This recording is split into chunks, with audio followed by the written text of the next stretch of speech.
Tyrone Gethers, Jr., host of the Sources Inkwell, live on KUAW, Knowledge, Understanding, and Wisdom. We are Kansas City's fastest growing internet radio station. You can check out this broadcast in a number of ways. You can hit us up on KUAW.org, the TuneIn app, YouTube, Twitter, Twitch, Periscope, Facebook, your Amazon Alexa, and your Google Echo, and just type in KUAW or say KUAW Radio, and we'll pop right up. On some of those modes, you'll actually be able to see what you're actually listening to as well, too. And of course, you can always give us a call at 816-599-6893 for any questions, comments, or concerns. My broadcast today is going to be a preparation for teachers and for parents as we're going into the upcoming school year. See, I have a glare on my screen, so I may try to turn, so it won't be too bad. What I want to talk about is, we had a lot of discussions and we had a lot of stress and a lot of transition from this whole virtual school to hybrid model to being back in the classroom. Now, although that changed the whole trajectory of how we do education, one thing that stays the same is how some of these schools are still gearing and made up towards children. And I say that to say that people think that schools are these great places for kids, and they are. However, there are some things that are ingrained in the methodology of teaching that are parallel to things that are tumultuous for our children as well, too. Now, we hear those terms lockdown and shutdown when we were going through the pandemic. Well, when you hear the terms lockdown and shutdown, people automatically think to prisons and being in captive. Well, a lot of our schools were like that prior to the whole lockdown mentality of our school. A lot of students and a lot of schools kind of modeled their educational systems after prison systems. And I know that a lot of us are aware of the prison to school pipeline. That does exist. You see a lot of school programs that are gearing their schools towards that particular model. Now, we were talking about a lot of things within my personal group with teachers in regards to students. And I noticed that some schools were doing the whole 50-50 grading model, or 50% grading model. And if you're not familiar with that, typically in a traditional school, if you don't do anything, you get a 0. So for example, if I'm a student in your class and I do not complete my assignment, I get a 0. That's it. No work, no credit. However, in the 50% model, students can not do anything, but still get 50% credit. So, for example, if there was an assignment that you assigned me and I did not do it and it was 10 points, well, instead of me getting a 0, I get 5 points out of 10. So I can still not do the work and still get 50% credit, if that makes sense. Really in actuality, a lot of teachers don't like that. Because check this out. Depending on where you are, it sets you up to where it's like, okay, I have a student that doesn't do the work, they get 50%. If the student misses the assignment because they're absent, depending on how it's written out, they get a 0, which is kind of messed up. So equate that to the work field. And this is where I think, and this is how my colleagues think as well, is if I am at work and I only, I don't show up to work all week, I still get 50% of my weekly pay. How's that fair to people that actually work? So already we're setting up our kids for this handout system. We're setting up our kids for failure because in their mind, they're gonna think I can do nothing but still get 50%. And then when you have kids thinking like that, already you're putting them on a messed up mindset. So I'm going to use that as a jump off to my next piece, And I'm going to kind of break down some reasons along with that on how we're setting up our schools like America's prison systems, because you do know that there are more prisons in this country than schools. That's an issue right there. So when you look at the whole situation and you break down what I just said when I started off, how I said that the prisons, the 50% piece, think about that. If you are used to being given things when you do nothing, and then when you become an adult or you get out of the school system and you're still in that mentality, well, I cannot do something and still get something, already is putting you in a mindset that you're entitled to certain things. And sometimes when people are entitled to things that they feel that they should have and they don't get it, they take it. And sometimes they take it in a means of an illegal sense. Now, when you look at a school system and a prison system, both are compulsory, okay? Obviously, prisons are designed to be compulsory punishment. So you mess up, you get thrown in this prison system as a compulse. Yet public schools, especially for poor kids, can also be a de facto imprisonment. Now, schools are required by law. That means you have to go to school. You can't just not have your kid in school. It's against the law, it's legal. There are court systems right now that fine parents astronomically for their kids not attending school or for their kids missing an abundant amount of school. Now, geographically or financially, parents in some other kind of way are limited to their local public school. Students end up being forced by law to be dictated towards a state-run institution. So what am I saying? Let's say that financially I can't move out of a certain neighborhood, and the only school that my kid can go to is a school in our area, and that school's not a good school. So my kid has to go there because I can't afford to move to another area. Or in our area where we live, there's only one school, and the next school over in the other county. So geographically, we're stuck in this school. So because we're stuck in this school, we have to go here. See, some school districts have that neighborhood school factor where you have to go to schools in your neighborhood. And if you're in a economically poor neighborhood, think about how that school might look or how that school might be run.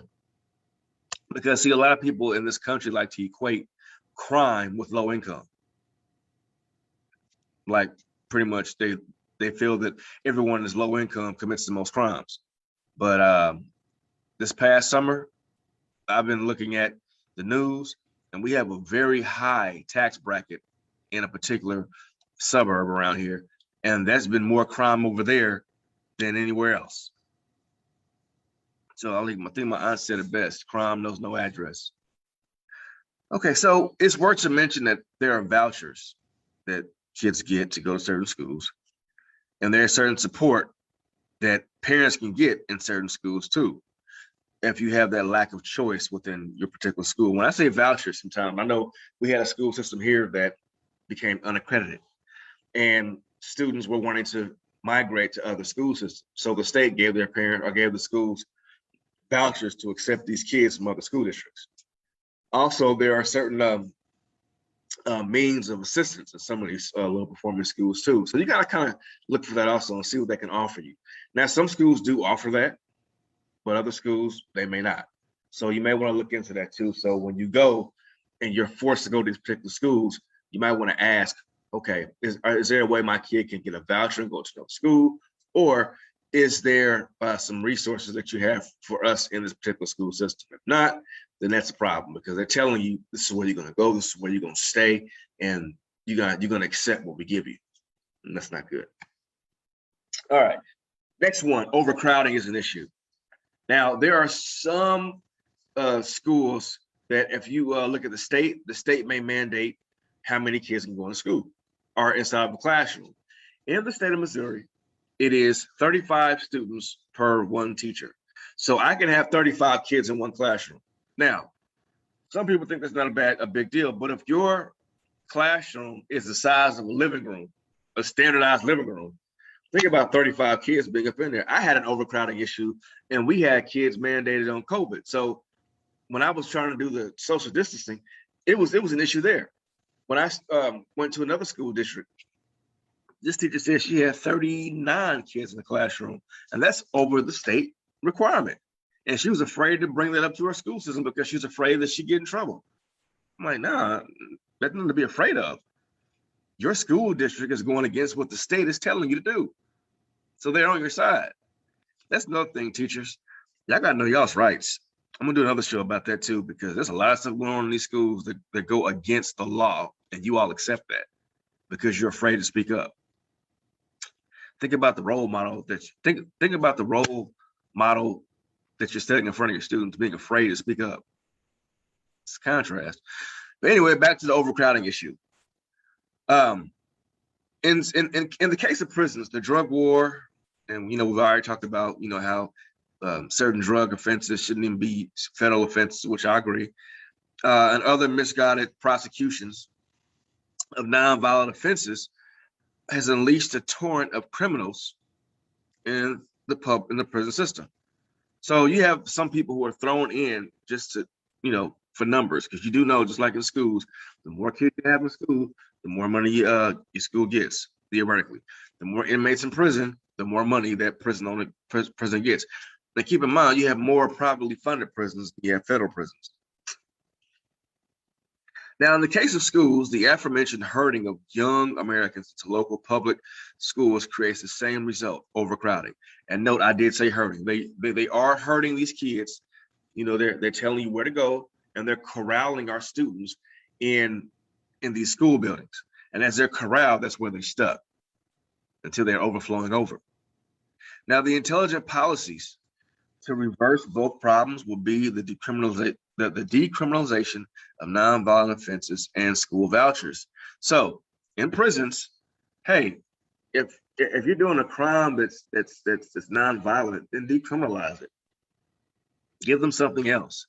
And if your school's overcrowded, we'll give kids vouchers to go to other schools instead of putting kids in putting all these kids in one particular school building. Now, some school districts do a good job of distributing the wealth of students in different buildings. However, other schools throw them all in. Now, think about this one too. You have some schools that have what's the word I'm looking for? Alternative schools, or an alternative program for behaviors. Now, think about that. You have some schools that are designed for behavior modification, and whatever that behavior may be. It could be academic or social or violent, what have you. And then you have some students that are itching to get kids kicked out of their schools and thrown in here. So it's kind of like we're taking our problems and putting them somewhere else. Well, this student is not doing their assignments and their parents aren't reaching out. Or this kid got suspended. Put them in this building right here. And I want you to think about your alternative schools. Now, of course, some kids need to be in an alternative setting. Yeah. However, alternative school is not the ripcord for every kid that's falling out of the airplane of education in your school system. No, sometimes you got to just change the location in your aircraft. A lot of the problems can be fixed within the school setting if teachers sit down and work with parents and all vested parties for these kids. Because in theory, your alternative schools shouldn't be overcrowding. Those should be small numbers. They should, because you should have qualified staff to fix these problems. I work in the school, and you have teachers who will kick kids out for every little thing. You don't got a pencil? Get out. Your head's down? Get out. Your homework's not done? Get out. You're not working? Get out. Like, wow. And they throwing all these kids out without calling the kids' parents. So think about that. You throw this kid out on the regular, but you haven't called their parent. Well, I don't like the emailing. I like calling parents. I like doing face-to-face with parents. And you're not contacting the parent, letting them know what the issue is. I mean, give the kid a pencil.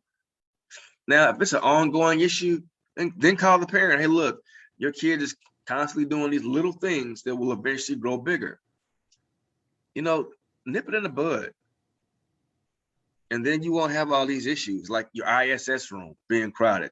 I mean, your ISS room should not have 25 and 30 kids up in there. No. You got kids getting sent out. You know, you're overcrowding areas where you have people who are doing multiple jobs because you have people that's not doing theirs.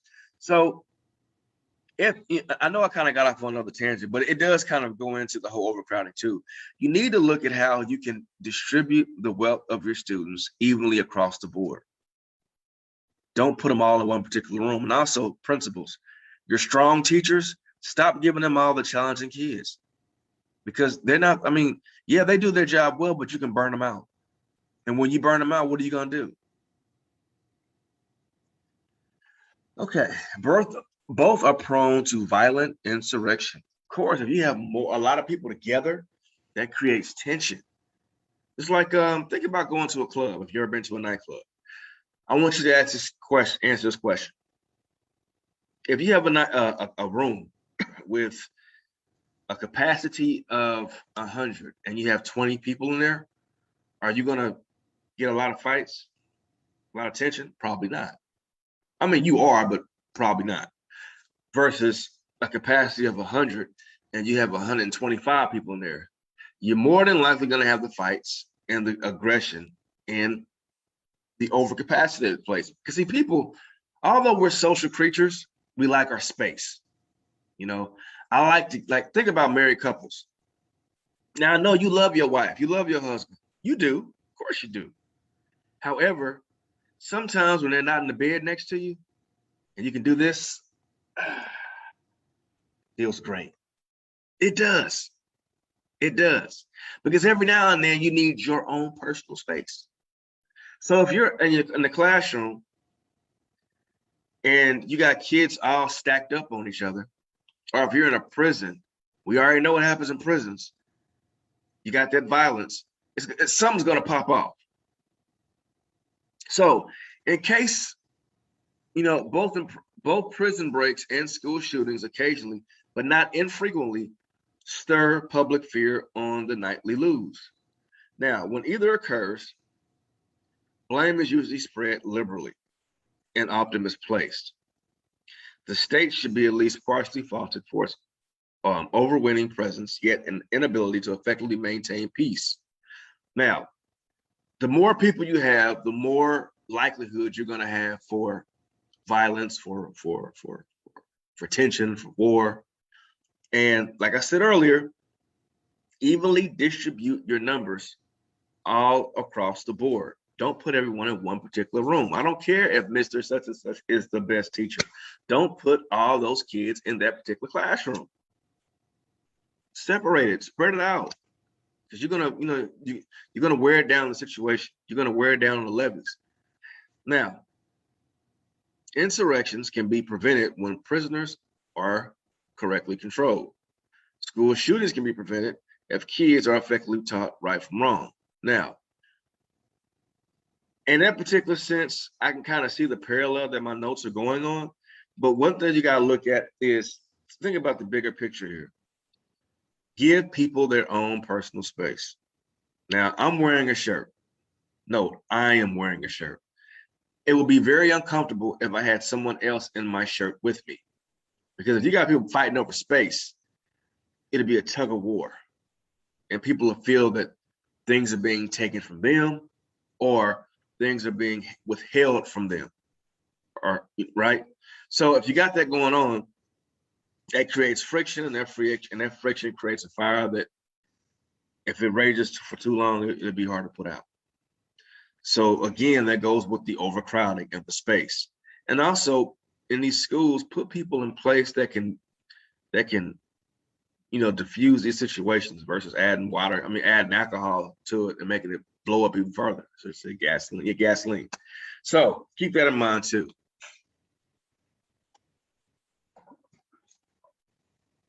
All right, both are poorly administered and inefficient. Sad to say, I'm going to say this too, y'all. I mean, I don't mind saying this. The deeper and deeper I get into education, the dumber and dumber our school leaders are. And when I say that, when I first went to school, you had individuals who were educators running schools. You don't see that now. You see people who run, businesses run schools, and you see politicians run schools. Politicians and business people should not run schools. Educators should run schools. That's like when you go to church, your pastor, your rabbi, your imam should run your religious building. You should not go to your religious institute and see a clown running it. Doesn't make sense. So why do we have individuals who don't have education degrees or an education mindset running school systems and putting people in place that don't run school, that particular thing or that model? For example, if someone does not have a transportation background, they should not run your school district transportation. If someone does not have an administrative background or they have poor people skills, they should not be running your school building. So whenever you see excessive bureaucracy going on like that, it plagues both, okay? It plagues it. And the heavy state regulations on American K through 12 education has enjoyed a well-documented history of failure wasting on money and resources to little benefit the students and parents. So when you see that, like, for example, I had one show and I said, whenever you have a top-heavy school district where you have your superintendents making more money than the president of the United States, and your central office is top-heavy with money, you don't have a money problem.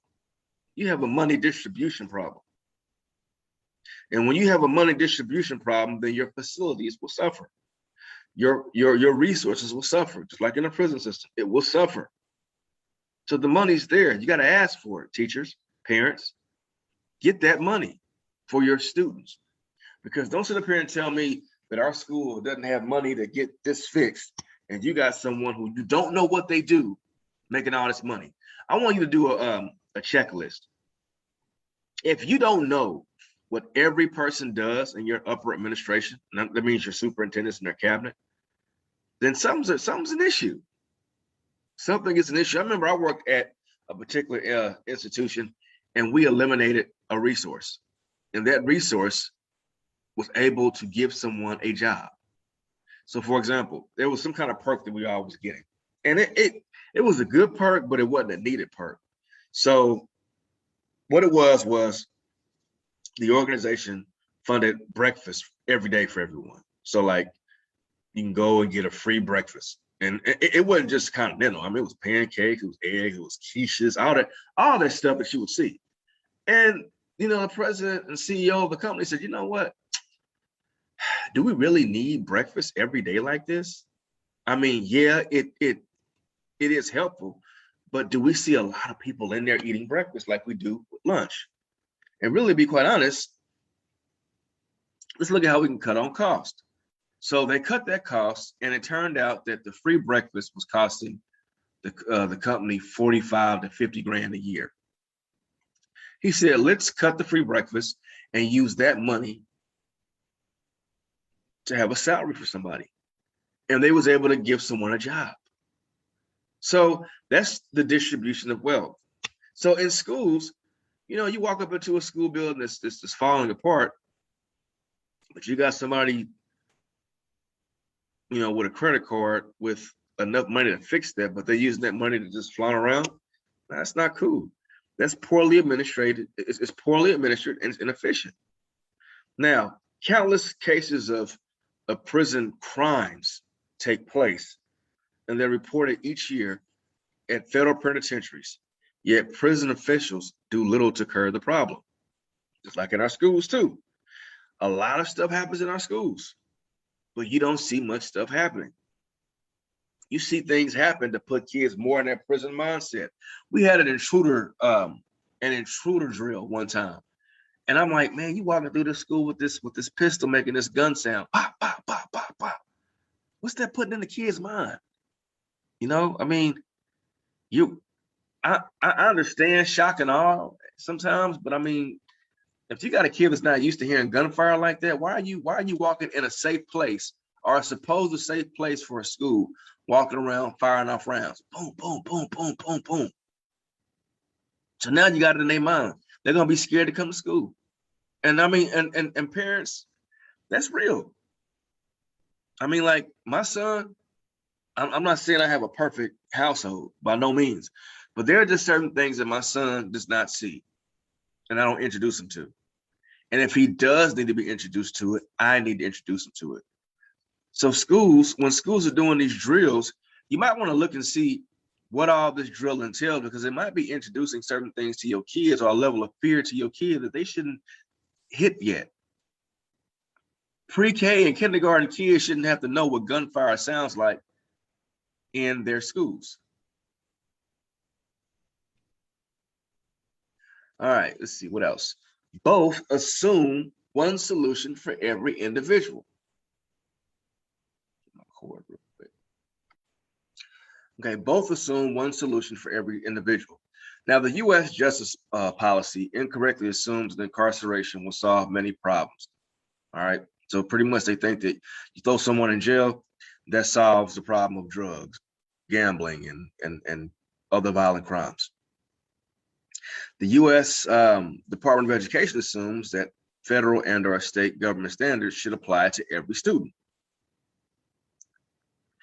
Both are incorrect assumptions, okay? One solution does not fix every problem. Everyone's different. So what I'm saying is, if this person gets caught with a nonviolent offense, why put them in the same facility as someone that committed a violent offense? If this student learns a different way than this classroom full of kids, why are you putting that student in this particular classroom if they learn different? See, I'm a firm believer of the multiple intelligences. I don't think that teachers should gear their curriculum to one learning style. So why are you putting kids in classrooms or kids in schools that don't learn according to that particular style? Why are you having one set of tests if all your kids don't test well that particular way? You know, and when you do that, you're putting them all in that mindset, your students, that everything needs to form to this one particular thing, one particular beat. Kind of like I watched the TV show and they said, this guy said, I don't like elections. It needs to be one person to say, hey, I'm running for president. And we all say, yeah, let's go ahead and do that.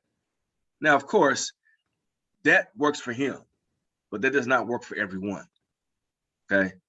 It's like when you go out to a restaurant and they say, hey, so what's on the menu? And there's only one option.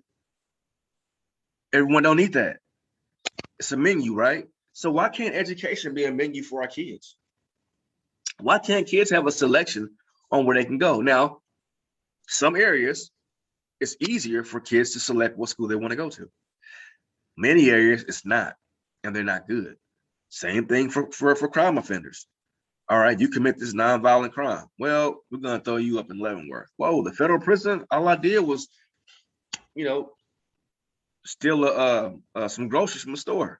You're going to put me in Leavenworth? All right. So, I mean, think about that. So, I mean, one size does not fit all. One size does not fit all, especially with education. And when you do that, that is a form of oppression. That's a form of enslavement. And we all know our prison systems are forms of enslavement.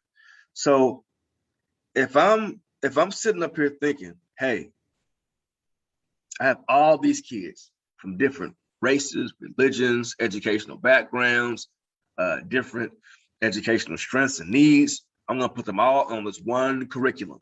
That does not work. And you wonder why your data is not where it should be. So when you assume that one solution is for every person, so think about that. If I feel that every kid needs to reach this particular mark, despite whatever they go through, then of course there's going to be consequences for ones who don't. Think about that cartoon. It was an elephant, a fish, a dog, and a butterfly. And the guy said, hey, I'm going to test you all on how well you climb that tree. Now, of course, they're all going to fail. And that's what we're doing right now to our kids. We're telling our kids, I want you all to climb this tree. And it's a tree that they're not designed to climb. But if they can't, You tell their parents, oh, they're sped, or they have some kind of other learning disability, or they got a behavior issue, or we got to kick them out of this school, or you're not effective, or that teacher, you're not teaching this kid right. You're the problem. And that's not the case. The case is the system is designed in an unfair, inequitable manner to oppress our kids when they walk in the door. So already they're being preconditioned on oppression. You got, you expect kids to learn something or know something that they have that they haven't been taught. We got to be more cognitive instead of being behavioral. Both are unnecessarily expensive to taxpayers. Oh, this is a big one. Because politicians fear comprehensive solutions to problems, they end up throwing money at whatever doesn't work right. They do. Oh, they do. And especially if you have a superintendent or someone in your district that's political, they try to get funding. But that funding, where does the funding really go? Ask that question. Where does the funding go? Because obviously you don't see it where it should be in the hands of the students, or benefiting the minds of the students. You don't see that. If you don't see adjustments in your school building or your school curriculum or school resources or teacher pay, where's the money going? But yet you see this person getting all these raises in upper administration, contract extensions and stuff. And also there are certain taxes that are used from the people, us, to pay for prisons and schools. But we don't see where our money's going. You got someone telling you, hey, if you vote on this bond issue or vote on this, then the schools get this. Really, they don't. You're paying all these taxes for things that don't benefit you or benefit your students. This is a true disastrous effect for both prisons and public schools, to whom the allocation of the taxpayer, it's a tantamount. It's like buying leather love seats for the deck of the Titanic. Think about that. So this ship is doomed to fail. All your money's going with it. So if the taxpayer is taking all your tax money and putting it in a failing system, where's your money going? That's like setting fire to your money. You don't see the benefit of your taxes. You don't. The school is still failing. And I've been paying taxes on the school for I don't know how long. And then when you have a failing school, think about what that's doing to the child. Think about the mindset it's putting the kid in. All right, both harm American competitiveness by keeping Americans from being productive. Productivity is what makes us competitive. Competitive is what keeps us striving to be on top. There's nothing wrong with competition. There's nothing wrong with productivity. However, the more and more you look at schools, the more and more they take that from kids. Hence earlier when I said the whole 50% rule. I can sit there and do nothing and still get 50%. I don't care if I still got points. Because I'm giving it to them. As it's been given to me. In prisons, felons can't vote. Okay, even if they are nonviolent and otherwise productive citizens. So I'm a productive citizen, but because I'm in jail, I did a nonviolent crime. All I did was steal some groceries. I can't vote anymore. Now that's another debate for another show. Should inmates have certain rights? Because you do know, if you read the 13th Amendment, what it says about inmates, I personally feel that there are certain rights that certain inmates should have based on the crimes in which they commit. This is my opinion. Now, in schools, poor education inhibits upward mobility and encourages dropouts, and it breeds criminals. So the more and more you take away the responsibility from students, the more and more the poorer and poorer their education gets. And the poorer and poorer their education gets, their resistance and their resiliency to stay in school starts to waver. Starts to leave. And when it leaves, then they drop out of school. And people think that poor education is linked to crimes or the committing of crimes. Now, I see education being taken out of school more and more and more each year. I do. I see the teacher doing things for the student and not the other way around. Now, of course, it's a partnership. However, if the teacher's doing the work for the kid, that's an issue. I shouldn't be working harder for your assignment and your grade than you, student. It doesn't work like that. That's not life. You got to do something in order to earn something. See, we have a lot of kids that feel that. See, I had some students tell me, "Well, I did all my work. Why I still got a C?" Well, I mean, yeah, you did do every assignment, but what was the quality of your work? Did you do 100% work? But I did the assignment. Yeah, but what's the quality of the work? For example, yeah, I cut the yard. What was the quality of the yard cut though? I just cut the front yard. I didn't cut the back. I still get paid though. And see, kids think that they can put forth any type of effort or low amount of effort and get maximum funds. That's not how life is. And they have examples of that everywhere they go.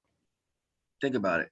I just watched the NBA season this year, and no disrespect, of course, those guys they're pro athletes.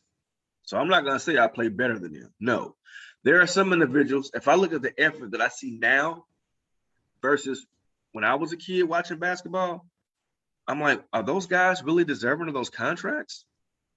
I mean, seriously, think about that. These kids sit and look at low effort, getting maximum results. And they think that's them. I coach kids right now for football. As a matter of fact, I'm about to leave right now and go to a football camp in a minute after I, get through talking to my people. And I see students who put in low effort in practice but want to start during the game. I mean, you can't even do the drills, but you want to be a starter on the field. That doesn't make sense. Patrick Mahomes is a phenomenal quarterback. Do you think he would be a Super Bowl winning quarterback if he put minimal effort on the field? No. That kid plays like the greats that he looked up to. When I see Patrick Mahomes throw that ball, it reminds me of Brett Favre. Whether you love him or hate him, the man can throw a ball. Now, if Mahomes wasn't, and also Mahomes said he studied those guys. If he did not put in the effort to study and put in work, would he be where he is right now? No. And athletes like that are what kids should look up to. Now, teachers who put in the effort teaching is who kids should look up to. And that goes for us too, teachers. I mean, if you're just doing the bare minimum, I feel you shouldn't get paid your full check. I'm sorry, this is how it is. We are in a profession where we can't afford to do the bare minimum. We need to do maximum effort, like Deadpool. Maximum effort.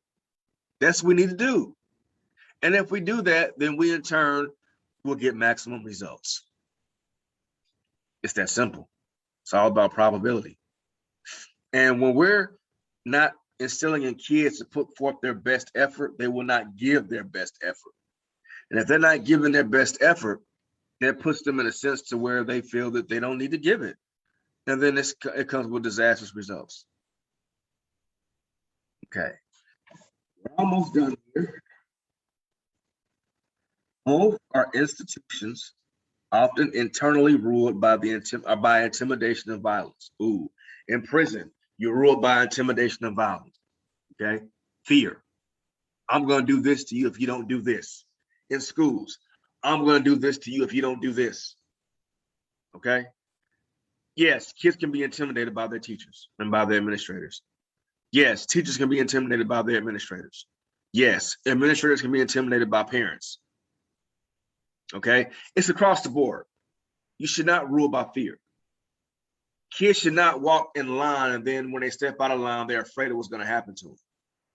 I've seen it. I've seen and teachers go ballistic. I've seen administrative officials go ballistic over little things. I've seen principals snap on teachers in front of students. I've seen parents beat their students in school systems. I've seen all that. And that's not cool. And when you're using fear tactics. When you're using intimidation and violence to get your point across, that's an issue.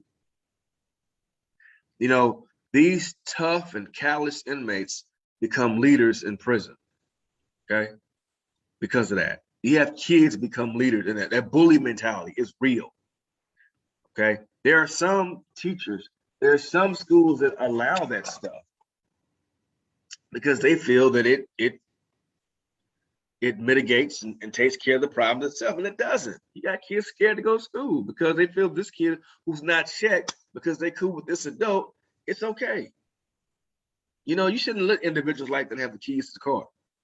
So schools, please, if you see that bully mentality, whether it's from the administrator, from the adults, from the kids, or whatever, get that up out of there, because that bully mentality and that de facto lord over the peers and all that, it deals out the trend setting of punishment, and punishment is not should not be in education. Like I tell my students, I will never punish you. Punishment brings pain. Discipline brings a lesson. So when kids get in trouble or when they make a mistake and they need a consequence, it needs to be disciplinary, not punishment. Because the more and more you punish, the more and more pushback you get. You don't learn from punishment. Punishment stings, it hurts. Discipline, you learn. Okay, we're almost done here. Both are ruled by cliques. You know, you look at those old school TV shows, they say, well, this is the smart girl clique. This is the jocks. These are the emo kids. These are the computer guys or the computer nerds. They were in prison. You got the Hispanic gang over here. You got the Aryan Nation over here. You got the Black Guerrilla family over here. You know, you got the Irish Mafia over here. All these different cliques, all these different groups. You know, and then also sometimes we unconsciously and consciously adhere and feed into the demands of each group.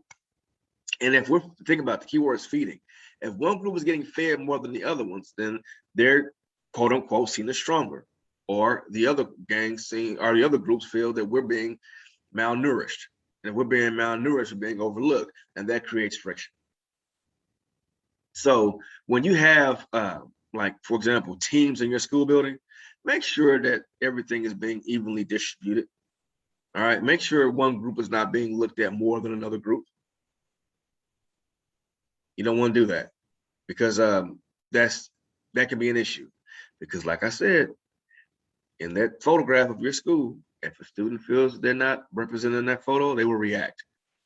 Like my sister Lene says, her show comes on right after mine, 8:00 p.m. She said, if the village does not embrace that child will burn down the village in order to get warmth. And you will see that in schools. You see that in prisons too. You know, Dr. King said it also, rioting is the voice of the unheard. So you don't, you want to make sure everything's evenly distributed. You want to make sure that you're not consciously and unconsciously feeding into the demands of a clique or a group in order to oppress another one. And then, of course, both have tenure regulations not conducive to improvement. Now, people say that I want tenure on my job, but what does tenure really mean? I worked in a school setting one time, and I had a teacher. She did this 2 years in a row. She no-showed work for a week. And I'm not going to say what she did or what she was doing, because one, it's not our business to discuss that. And two, let's look at the main thing. Doesn't matter what she was doing. What matters was she no-showed, okay? The teacher no-showed for a week, and because the teacher was on tenure, was still allowed to keep their job and get their contract and get their raise. Wow, how was that productive? How? Versus you have these teachers who, you get your contracts, and for about, 5 years, you're an at-will employee. That means they can fire you whenever. That's not cool. So you got this at-will employee that comes to work every day, but their contract's not renewed. But you have this tenure teacher who no-showed for a week, didn't call nothing, and showed up on the next day, on the next week like nothing happened, and they still got their job. That's not cool. And you got that in prison systems too. When you have people that don't care, don't give a darn about their job, and if your students see that, okay, if you don't care about my education, why should I care about my education? If you don't care about my safety, why should I care about my safety? Okay, I'm in all my life in this school, this teacher gave me 30%. I'm thinking 30% is the norm, whereas in this school system, 95% is the norm. Who's going to be the issue here? Now we all know that when that when you get mediocrity, it's not a good thing. It's not. Now, prisons have the opposite problem. The average tenure of a prison guard or prison chief is 2.4 years, which isn't nearly enough time to pursue the real reform. So that's their issue. They're not keeping people long enough to fix the problem. So it's the opposite effect, but still a problem. Now, I know I said a mouthful. One thing we got to understand and realize is that when we are teaching our kids, we need to make sure that our kids know that they are our most precious resource. I mean, not to sound like a cliche, but Whitney Houston sung it best in her song, that she believes the children are our future. They are our future. Whether you like that kid or not, the kid in that classroom is going to be your next doctor, lawyer, president, teacher of your child, owner of a business, technician, welder, military official, whatever. They are going to take the baton or take the torch from us. We got to groom our replacements. I mean, whether you like it or not, like biblically, as a parent, I need to raise my child to be better than me. So at age 5, my son should be better than me at age 5. Like I tell my students, my job is to make sure you're better than me, 7th grade me. 7th grade Mr. Gethers should not be better than 7th grade students in this class. You need to be better than me, because by the time you get my age, you need to be better than me, because you're going to run this. And that's how we should be. See, we have too many people that are afraid to have people surpass them, and they do all they can to eclipse people. And those individuals should not be in leadership, because when they do that, they are oppressing our people. And when people are oppressed, then they do things to fight oppression. And sometimes when you fight oppression, whether you're on the good side of the law or the wrong side of the law, they throw you in the prison system. See how that all folds in? I'm not going to educate you correctly, but then when I feel that you're being miseducated, as a result, I'm going to throw you in an area where I feel you should go. That's just institutionalized racism. So if you really love, your students, and you love your, what you do, what you would find yourself doing is holding those accountable. Hold people accountable to have your most precious resource in the palms of their hands. It's your right. It's your manner. It's your duty to protect your kids. Hold these schools accountable. The wealth belongs in the minds of your students. I'm Tyrone Gethers Jr., and you have been listening to the source of the Inkwell. In the Inkwell, education is like ink. It overflows. And just like ink, it stains. Let it stain permanent. See you next week. And have a good school year.